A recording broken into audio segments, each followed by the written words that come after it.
Good evening children. कल हमने जो प्रैक्टिस किया उस प्रैक्टिस में एक चीज जो ध्यान में आई वो ऐसी थी कि जब भी पॉइंट्स गिवन होते हैं और हमें equation of line find out करना होता है, when the points are given and we have to find the equation of a line, few of us are struggling to get the answer when the values are given in fraction. And it is obvious thing, don't get panic. See, it is not happening with you only. It happens normally with most of the students. It is natural and normal thing. What we will do, we will take few examples where coordinates are mentioned in fractions. Okay? And we will try to solve it. Fine? But before I proceed, let me tell you something. See, as far as teaching is concerned, teaching will go through YouTube link upload only. But after few days, we will come on Zoom platform for practice session. Just like yesterday, when we were going through practice session, we will use Zoom platform, which our 12th standard students are already using from last 2 months. But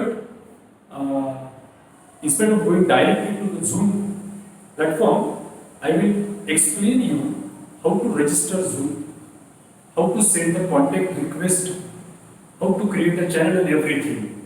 Once all these formalities are done, only then we will start using Zoom platform. You can say broadly after your result. Okay, so till then, just focus on this problem where the values are given in fraction. So children, let's see just 1 minute. The values, we will denote them by x1, y1, x2, y2.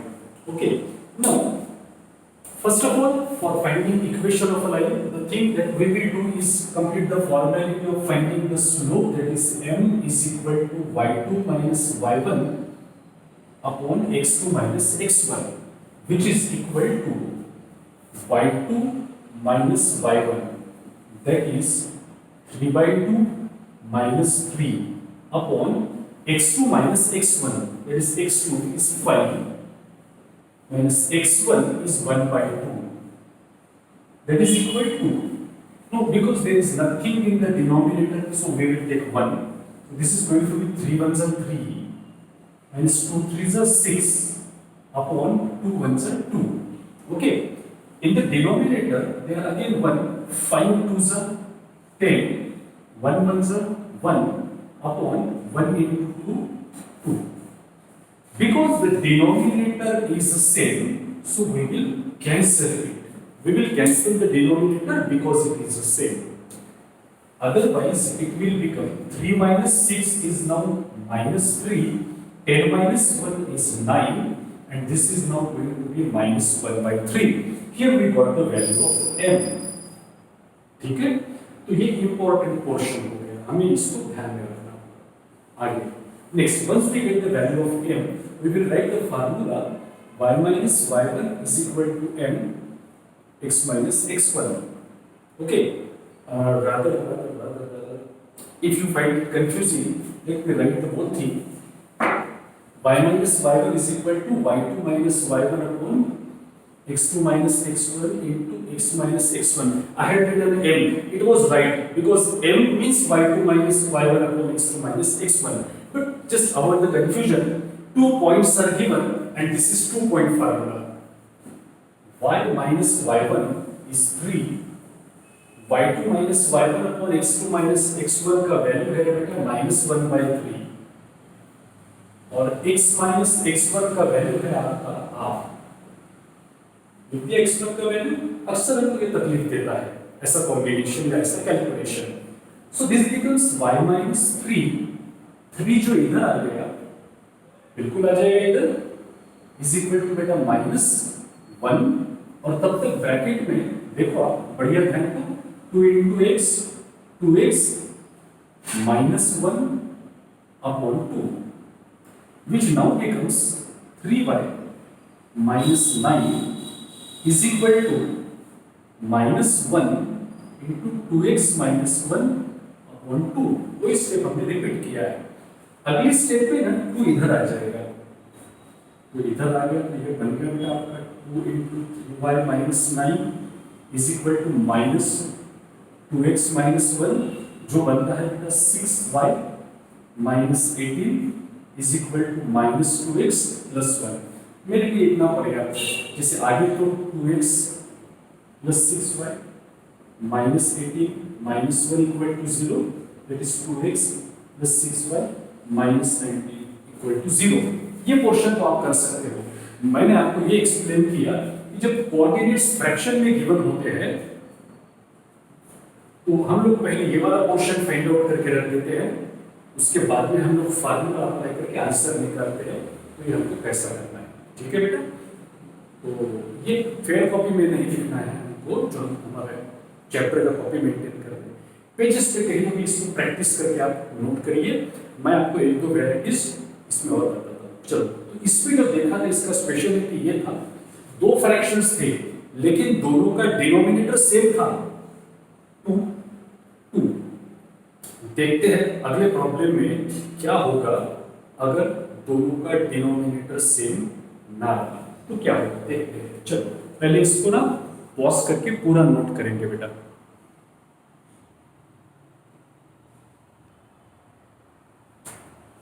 चलो ये जो next problem हमने लिखा है जिसमें हमें coordinates of pure coordinates of q given है और हमें equation of pq find out करना है। We have to find the equation of pq। तो इक्वेशन ऑफ pq के लिए फिर से वही प्रोसीजर से आगे बढ़ते हैं। सबसे पहले हम क्या करेंगे, यहाँ पे y2 minus y1 upon x2 minus x1 का वैल्यू कैलकुलेट कर लेते हैं। तो y2 है आपका 3/7, y1 है बेटा 3, x2 है आपका 5 माइनस x1 है -1/2। तो ये माइनस के बाद में फिर से आ रहा है आपका -1/2। आपने देखा होगा this both fractions are little different. Here it is 2 in the denominator and 7 in the denominator. Both are different. What to be done in such a case? So this will be 3/7 minus 3/1।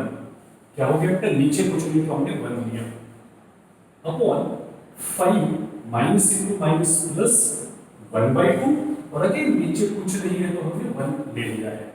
ये आगे चलेगा आपका is equal to 3 1s are 3 minus 7 3s are 21 upon 7 1s are 7। क्या किया बेटा आपने, 3 1s are 3 minus 7 3s are 21 upon 7 1s are 7। नीचे 5 2s are 10 plus 1 into 1 1 upon 2 1s are 2।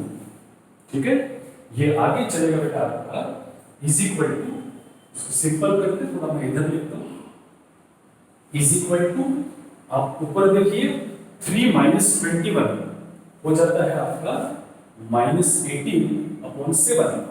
This is -18 upon 7 और नीचे 11 अपॉन 2। ये नीचे आ गया बेटा 11 अपॉन 2। अब तो ये कैंसिल भी नहीं हो सकता, तो क्या करते हैं हम लोग, इसको लिखते हैं -18 upon 7 divided by 11 upon 2, which now becomes -18 upon 7 multiplied by 2 upon 11। ये डिवाइडेड बाय लिखा था मैंने, मल्टीप्लाई बाय कर दिया तो इसको पलट दिया। जो आगे बनता है इज इक्वल टू -36 अपॉन 77। तो ये जो हमने कैलकुलेट किया ये क्या है, ये है आपका y2 minus y1 upon x2 minus x1 का वैल्यू। क्योंकि ये जगह हमको प्रॉब्लम सॉल्व करने के लिए लगने वाला है 36 और 77, ये न चाहते हुए भी काफी बड़े नंबर बन गए हैं, तो मुझे आपकी मदद की जरूरत पड़ेगी। तो बेटा यहाँ तक ना पॉज करके इतना नोट कर लीजिए, हम तुरंत आगे का बोर्ड पे देखते हैं। तो चलो इसको पॉज करके नोट करते हैं बेटा। अब पहले इसको पॉज करेंगे, नोट करेंगे, तब तक आगे का नहीं देखेंगे।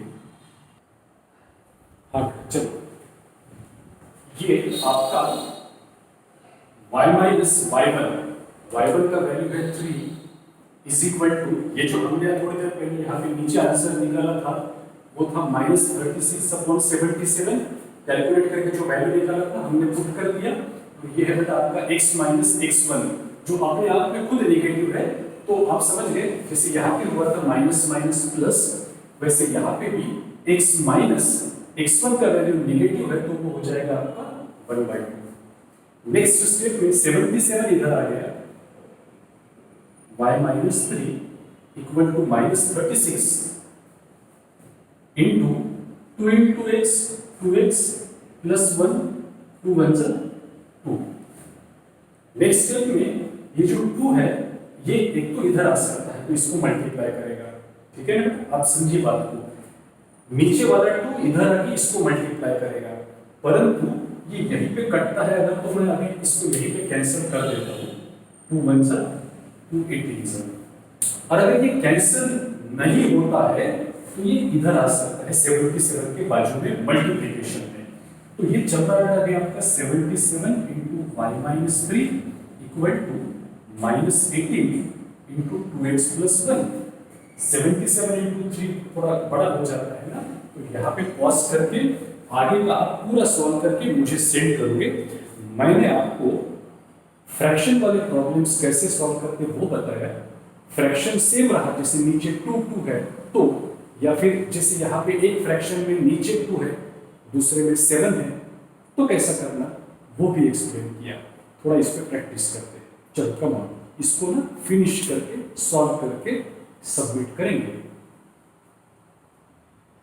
अच्छा, एक प्रॉब्लम हमारा कल डिफिकल्टी में रह गया था, कुछ लोगों को उसमें डिफिकल्टी था, क्वेश्चन 3 जिसमें 3 मीडियंस फाइंड आउट करना था, उसका एक क्वेश्चन मैं भी आपको एक्सप्लेन कर देता हूं। तो बेटा ये हमारा कल का जो क्लास वर्क था, class work of 21 July yesterday's class work, उसमें का थर्ड प्रॉब्लम क्वेश्चन 2 में एक अल्टीट्यूड वाला जो प्रॉब्लम था वो अपना अभी तक फिनिश नहीं हुआ है, वो आएगा धीरे। देखो घाई घाई आगे का पढ़ने का कोई मतलब नहीं है, जो पढ़ रहे हैं उसको पहले पूरा मजबूत करेंगे तब आगे बढ़ेंगे तो मजा आएगा। तो फिर ऐसे वक्त आप भी एक्स्ट्रा प्रॉब्लम्स स्पीड से कर पाओगे, अभी घाई में करेंगे तो कुछ मतलब नहीं बनेगा। तो अगले प्रॉब्लम की चिंता नहीं करते, इसको पहले थोड़ा मजबूत करते हैं।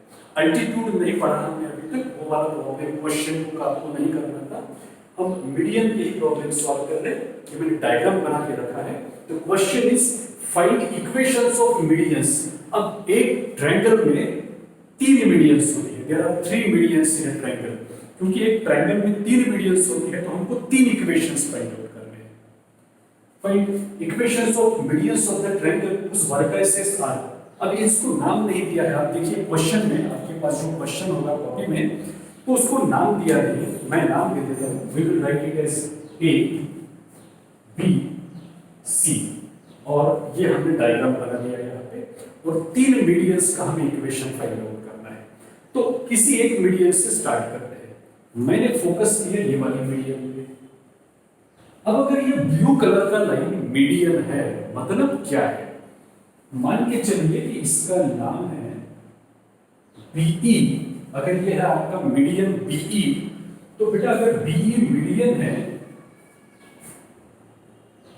आंसर नंबर 1 बीई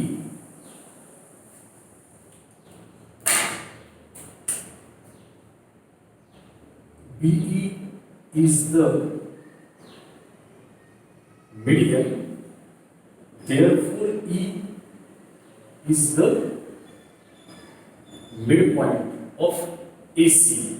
अगर BE मीडियन है so E is the midpoint of AC। A को हमने बोला है x1 y1 और C को हमने बोला है x2 y2। Just wait a minute, let me adjust the camera।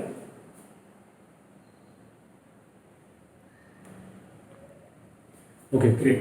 So as we can see, A is x1 y1 and B is x2 y2। तो बेटा E is the midpoint of AC, तो हमने लिखा E is the midpoint of AC, therefore by midpoint formula हमें पहले point E find out करना पड़ेगा बेटा। ये रहा x1 y1, ये रहा x2 y2 और E के पास में ये रहा xy। इसके कोऑर्डिनेट्स हमें फिलहाल नहीं मालूम, तो मैंने लिखा x is equal to x1 plus x2 upon 2 and y is equal to y1 plus y2 upon 2। So we get x is equal to x1 plus x2, x is equal to 1 plus 0 upon 2, so we get x is equal to 1 by 2 and y is equal to y1 plus y2 means 5 and minus 4 upon 2, that is equal to again 1 by 2. In this way we got x equal to 1 by 2, y equal to 1 by 2. ये x y कौन है? ये e के coordinates है, so I will write e is now 1 by 2, 1 by 2. In this way, we got the value of e, that is 1 by 2, 1 by 2. तो मैं अब यहाँ पे लिख देता हूँ उसको, ताकि हमको आगे सॉल्व करने में आसानी हो. I will write this as half, half. और अभी इसको मिटा देते हैं यहाँ से, ये एक दूसरी जगह पे जाएगा.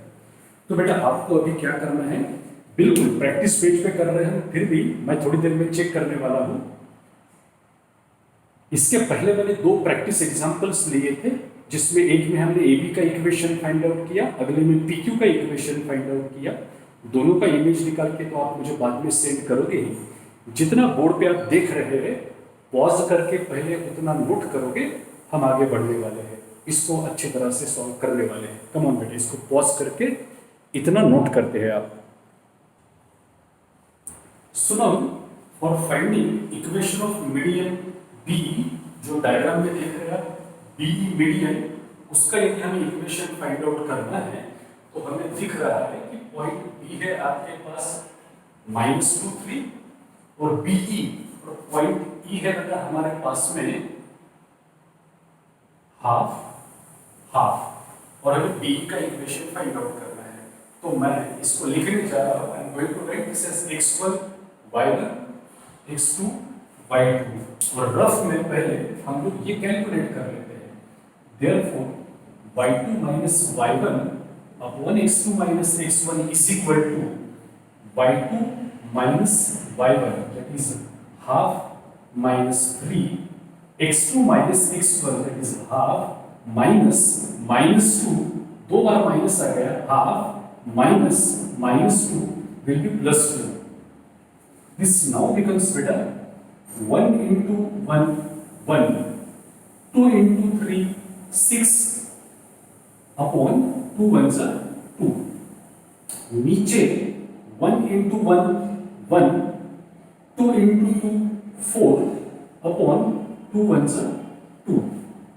ठीक है, तो ऑब्वियसली फिर से एक बार अच्छा हो गया कि ये सेम आ गया तो कैंसिल हो गया. यदि सेम नहीं है तो क्या करना है, हम पिछली प्रॉब्लम में पढ़े हैं, तो ये हो जाता है बेटा आपका 1 minus 6 is -5, 1 plus 4 is 5. आगे चलोगे बड़ी वाली बन गया आपका -1. अच्छा हो गया, ये -1 मिला, थोड़ा सिंपल चलेगा. Therefore, equation of median BE is now y minus y1 is equal to, ये फार्मूला लिखा हमने, जो अभी आपके लिए बड़ा जाना पहचाना सा फार्मूला है. y minus y1 is 3, और ये वैल्यू हो गया बेटा आपका -1, x minus x1 is -2. तो हमने ये लिख लिया हमारे पास में y minus y1 is equal to, ये पूरा फ्रैक्शन का वैल्यू बेटा आपका -1, x minus x1, ये रहा x1 डबल नेगेटिव, ये चला बेटा आपका y minus 3 is equal to -1, x plus 2, ये चला आपका y minus 3 is equal to -x minus 2, minus x जो इधर आ गया plus x plus y minus 3 plus 2 is equal to 0. ये चला x plus y minus 1 equal to 0 is equation of median DE. इतना सॉल्व करके मैं तो फ्री हो जाऊंगा. प्रॉब्लम अभी आधा भी नहीं हुआ है. प्रॉब्लम का 3 हिस्सों में से एक ही हिस्सा सॉल्व हुआ है. अभी आपको और एक मीडियन का इक्वेशन फाइंड आउट करना है, वो मीडियन ये है एडी। अगर मीडियन एडी का इक्वेशन फाइंड आउट करना है, so D is going to be the mid point of BC. तो जैसे ये प्रॉब्लम में किया था, पहले आपको midpoint D find out करना है, फिर वो मिलने के बाद में एडी का इक्वेशन फाइंड आउट करना है, और उसके बाद में आगे चलते हैं तो एक और मीडियन आता है जिसका नाम आता है बेटा C F, where F is the mid point of A B, वो भी आपको फाइंड आउट करना है। सेम प्रोसीजर से जैसा हमने बी फाइंड आउट किया वैसा ए डी भी फाइंड आउट करना है, सी एफ भी फाइंड आउट करना है। अगर आपने कल सॉल्व किया था तो वही आंसर मत चिपकाइए, एक बार फिर से करिए, प्रैक्टिस ही तो होगा, फायदा ही तो होगा। ठीक है, चलो कम ऑन डू इट। इसको नोट करते बेटा, और कंप्लीट सॉल्व करके मीडियन बीई के बाद में मीडियन एडी और मीडियन सीएफ फाइंड करके मुझे सेंड करते हैं। जैसे मैंने नीचे लिखा है ये वाला लाइन, वैसे अवश्य लिखिए ताकि मुझे पहचानने में आसानी हो कि बीई का ये इक्वेशन है। नीचे जरूर लिखना इसको, ठीक है। चलो, इनफ फॉर टुडे। नया प्रॉब्लम्स ना नेक्स्ट वीक में पढ़ेंगे हम लोग, आज प्रैक्टिस अत्यंत आवश्यक था।